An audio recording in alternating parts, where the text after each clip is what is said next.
রাত তখন প্রায় 12টা। গ্রামের আকাশে চাঁদের আলো নেই, চারপাশ নিস্তব্ধ, শুধু কুকুরের ডাক আর বাতাসের হু হু শব্দ। আমাদের গ্রামে একটা পুরনো মসজিদ আছে। মানুষ নামাজ পড়ে ঠিকই, কিন্তু সবাই এড়িয়ে চলে মসজিদের পেছনের ছোট্ট একটা ঘর। অনেকে বলে সেখানে জিনেরা বসবাস করে। আপনি শুনছেন ধুমরা এক্স, সত্যি ঘটনার ভয়ের কাহিনী। সেদিন রাতে বিদ্যুৎ চলে গিয়েছিল। আমি রাহিম মোমবাতির আলোয় বসেছিলাম পরিবারের সাথে। হঠাৎ আমার কৌতূহল হলো, মসজিদের পেছনের সেই ঘরটা একবার দেখা দরকার। আমি বাবাকে বললাম, বাবা, আমি একটু দেখে আসি। বাবা সঙ্গে সঙ্গে কড়া স্বরে বারণ করলেন।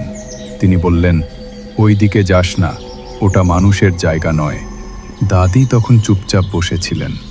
ধীরে ধীরে বললেন, তোর চাচা একবার গেছিল সেখানে, ফিরে আসলেও আগের মতো ছিল না।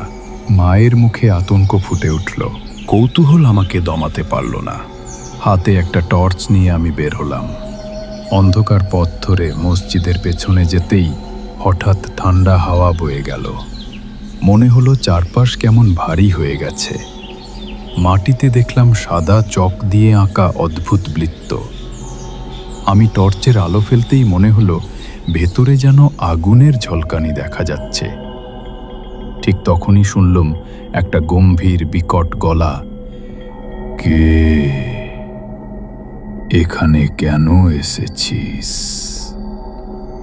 ভয়ে হাত থেকে টর্চ পড়ে গেল, বুক ধড়ফড় করতে লাগলো।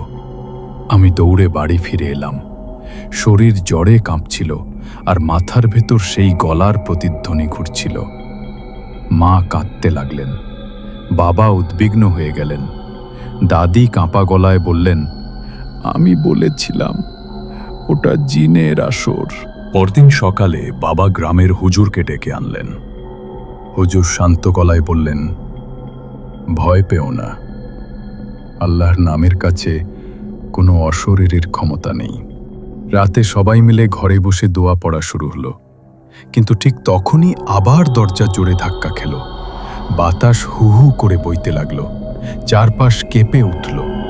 আমি চিৎকার করে উঠলাম, কিন্তু সেটা আমার নিজের গলার মতো শোনালো না, বরং যেন আরেকটা ভয়ঙ্কর গলা আমার ভেতর থেকে বেরোচ্ছে। হুজুর আরও জোরে পড়তে লাগলেন।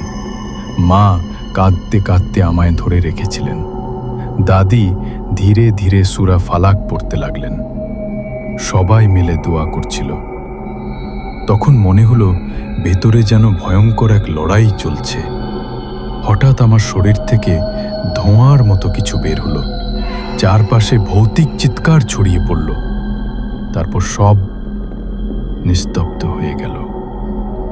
সেদিনের পর থেকে আমি সুস্থ হয়ে যাই, কিন্তু আজও গ্রামের কেউ মসজিদের পেছনের সেই ঘরে যায় না।